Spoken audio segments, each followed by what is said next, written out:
విజయవాడలోని పున్నమి ఘాట్లో సుప్రీంకోర్టు హైకోర్టు న్యాయమూర్తులకు ముఖ్యమంత్రి చంద్రబాబు విందు ఇచ్చారు. రాష్ట్రానికి చెందిన శాకాహార, మాంసాహార వంటకాలను న్యాయమూర్తులకు వడ్డించారు.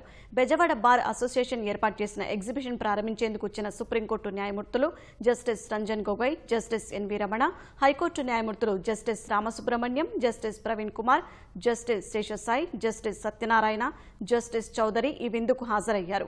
హైకోర్టు ఏర్పాటుకు తాత్కాలిక భవనాలను పరిశీలిస్తున్న న్యాయమూర్తుల బృందం సీఎంకు తమ పరిశీలన వివరాలను తెలియజేసింది.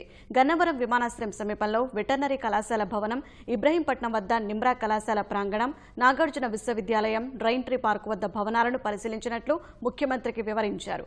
అమరావతిలో పాలనా నగరాన్ని ఆనుకుని నిర్మిస్తున్న న్యాయ నగరంలో హైకోర్టు భవన నిర్మాణానికి సంబంధించిన అంశాలను సీఎం ప్రస్తావించినట్టు తెలుస్తోంది. నార్మన్ ఫోస్టర్ సంస్థ ఇచ్చిన బౌద్ధ స్తూపాకృతిలోని హైకోర్టు నిర్మాణంపై కూడా సీఎం చర్చించారు.